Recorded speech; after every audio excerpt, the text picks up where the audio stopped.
the loose curls because they want a neat, put together look. And there's nothing wrong with that. I don't have a problem with it. It is what it is, you know what I mean? And the audio. Okay, so you saw me talking right there. I was saying that we gravitate towards the looser curl patterns because, you know, we want everything to look neat and nice and put together. And there's nothing wrong with that. Hey Julesy, what's up? Okay, so this is my response to your video. I'm kind of talking to you and to anyone who wants to watch this video, and it's mostly just auditory because my camera is messed up and it keeps putting my mouth out of sync with my lips, and that's how the entire video really progresses, which is very annoying. Okay, so I just want to make this really quickly because I don't want to talk forever and there's not really anything for you to look at. You just listen. Okay, so right now, what am I saying? I want to address 3 things that you said. You said that you feel like people are fake, and then you feel like you're not seeing any reward for all the effort and time and energy you put into YouTube, and that's true. It's a lot of work. And number 3, you're gonna leave and go into like lifestyle and fashion and stuff. Okay, so the first thing about people being fake, I totally agree with people being fake. But personally, I don't have any experience on that because I can't talk. All the 4C people I subscribe to are pretty real. I don't see any 4C people on here who are texturized and acting like that's their natural texture. And the 4C people I watch who straighten their hair on a regular basis say so, and I don't see any fakeness. I can't really relate to that.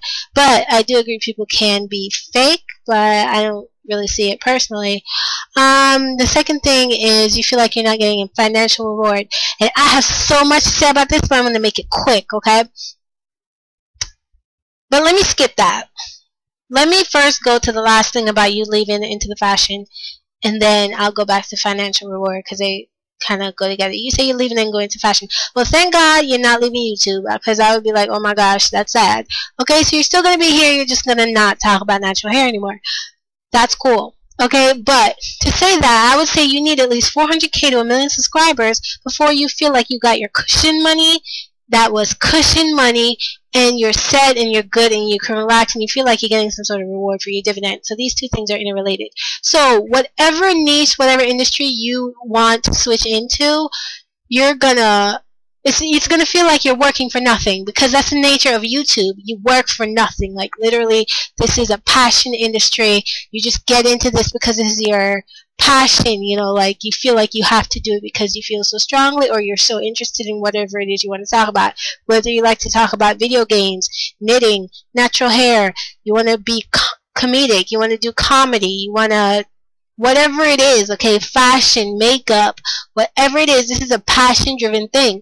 And for the most part, by and large, you're going to be on YouTube and getting nothing. So YouTube is not for people who want to come on here and make a quick buck. It's definitely not that. I know you don't think that, but you're saying you're at 80K and feel like you should be getting more reward for all the work you put in your natural hair videos.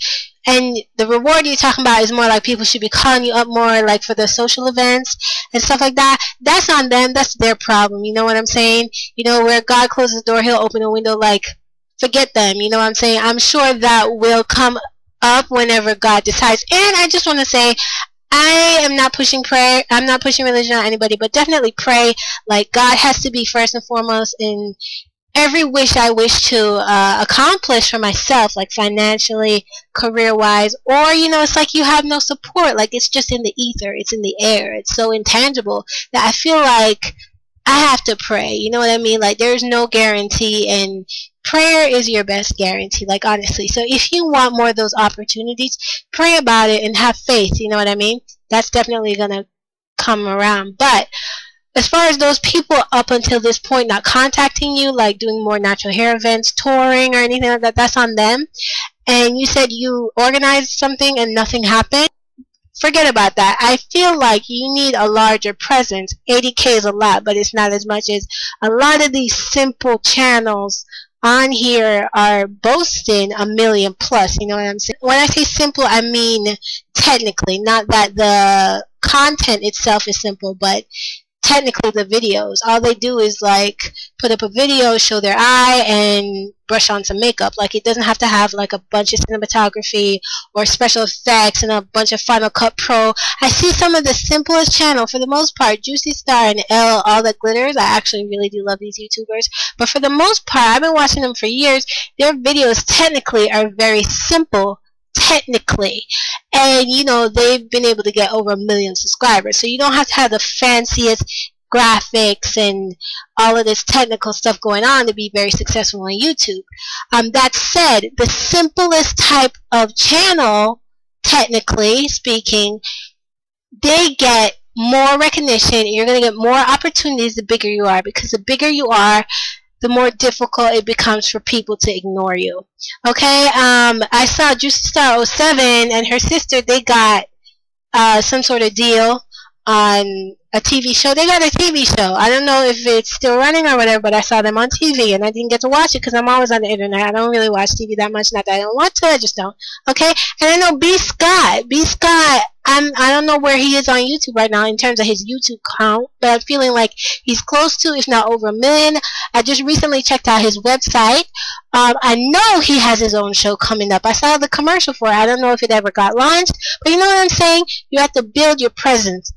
And even though it takes a lot of work to build it, and 80K feels like a lot right now, it's really not a lot when you look at everybody and how their situation's going on and at what level they get certain things. Some people get lucky and they can get deals and commercials and all sorts of reality shows and stuff at like 1,000 subscribers, or you know, it doesn't matter. Some people just get lucky, and that's why I say, you know, it's really not luck, it's prayer. Who knows how they get it? You know, God knows who He gives what He gives to. You know what I'm saying? We have no control about what comes our way when it comes our way. We don't have any control about that. All you can do is pray.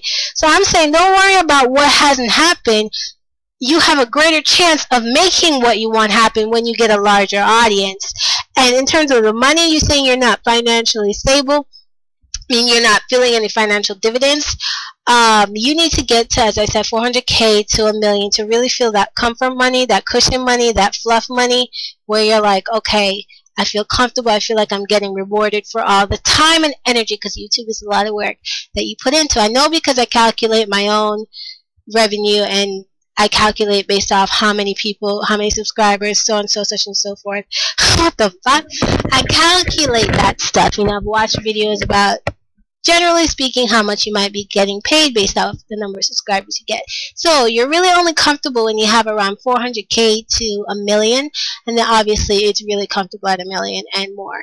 So yeah, but I do want to suggest that it doesn't matter if you, Julesy, switch over into fashion, because yes, fashion is a bigger sector, and I don't want to say it doesn't matter completely, because it does matter somewhat.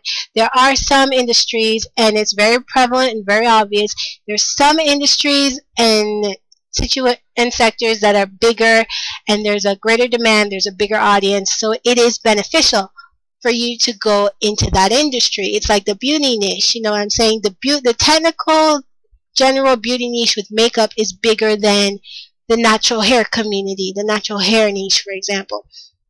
So it is advantageous for you to go into like a different field if that's where your passion lies. But definitely don't go into a field just because, you know, it's a financial. The lifestyle fashion industry is bigger for, you know, it's bigger than the natural hair industry. However, you can get in there, and as long as you don't have 400K subscribers to 1 million subscribers, you're still going to feel depleted. You're still going to feel like you're putting in all this time and effort for nothing, because it's all about counts and, you know, subscribers. It's all about your numbers. So no matter what industry you're in, you're always going to feel like you're putting in all this energy for nothing, because it's all about the number of subscribers and views you have that negate how much money you're going to be paid, like point blank period.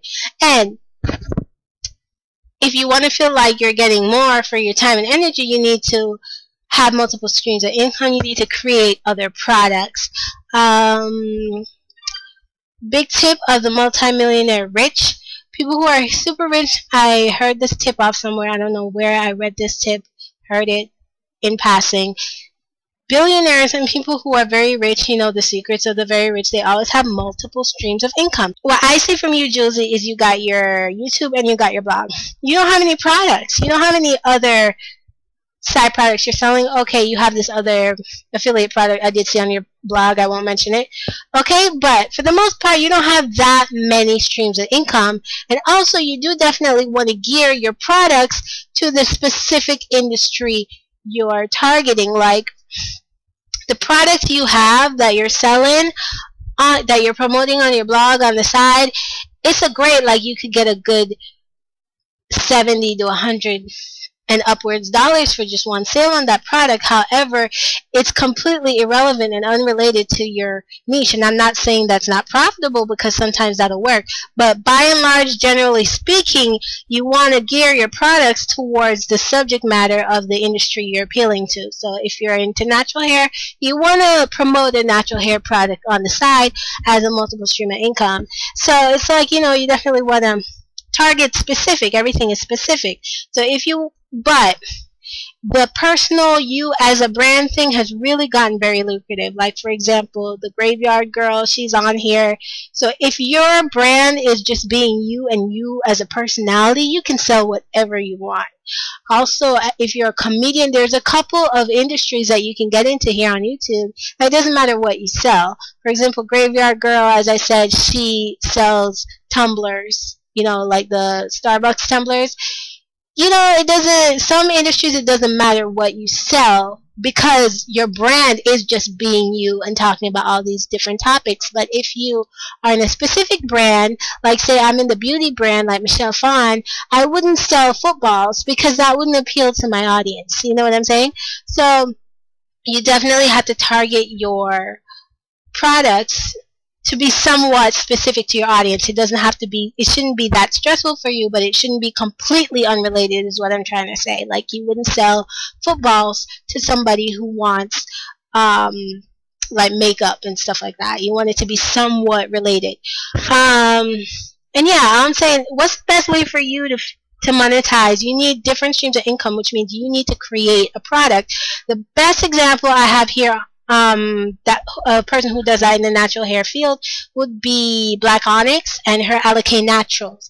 Beautiful Brown Baby Doll used to do it, but she is no longer with her website. She's still here. She's still doing well on YouTube. She's not doing her website, and I don't know why, but whatever.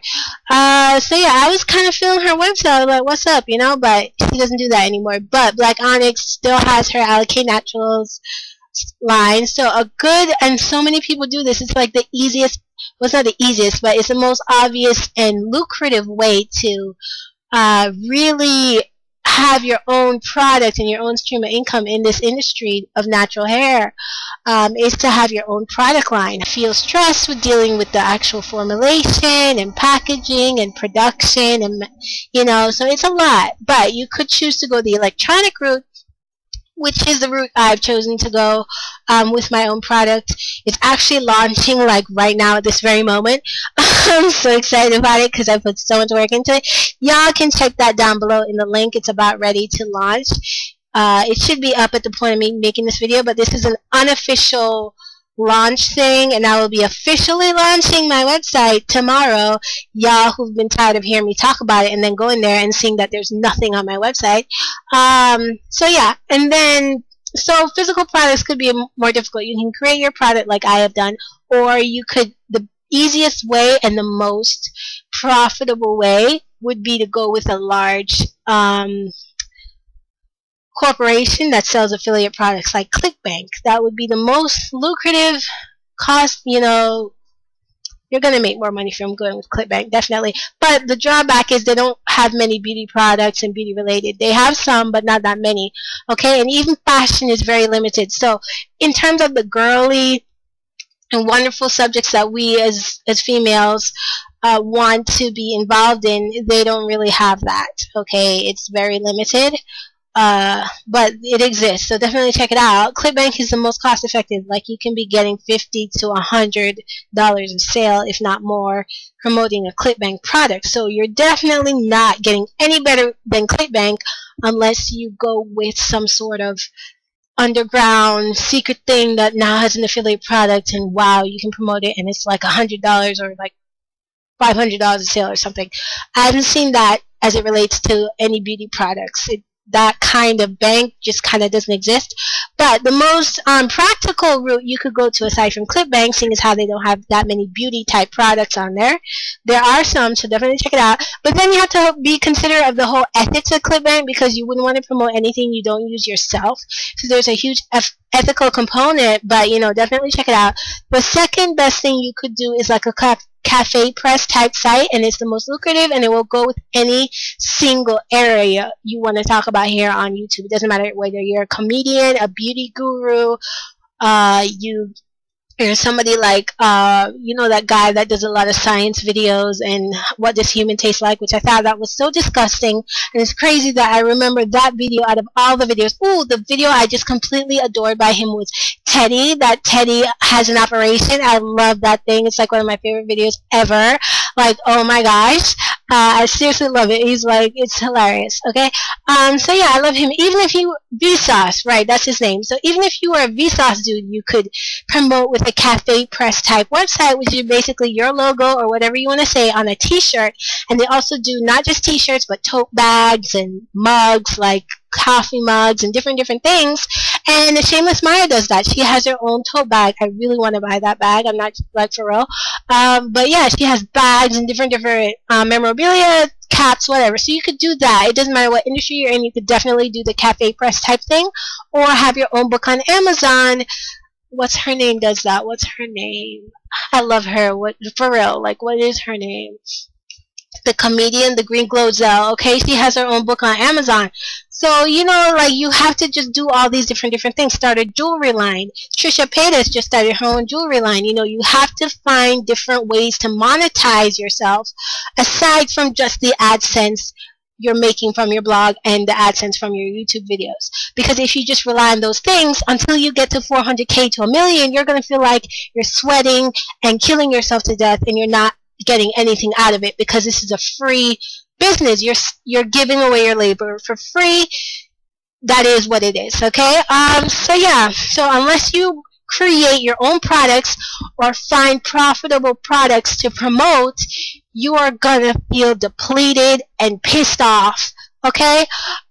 So basically, yeah. So that's all I have to say. And so I'm saying, even if you go over to fashion, it's not gonna be like snap your fingers and oh my gosh, the money and the sub, you know, it's not going to be like that. It's the same no matter where you go. It's just that some places get there faster. For instance, the comedy realm gets there a hell of a lot faster because everybody likes that, okay? But you definitely want to do what your passions on YouTube. You don't just want to get into comedy because it's popular and then it's like awful because you have no passion for being funny all the time. You would do excellent in that because you're really funny. You know, you just want to do what you're passionate about, and it should be fun for you, and it's always going to be work no matter what you do, because YouTube is a lot of work even when you're so super passionate about what you're doing. But yeah, I would definitely say comedy is the #1 boss own. I own that. You are owned on YouTube. So hello. Okay, so yeah, but for me, being on YouTube is all about my passion, my personal passions. And yeah, okay guys, this is my take on it, Julesy, and I hope you got something from it, and then like tell me what do you think, okay? I'll talk to you guys later. Oh, and I'm officially launching my product tomorrow. This is the unofficial like pre-launch, I guess. Okay, lots of work went into that, blood, sweat, and tears. Alright, talk to y'all later.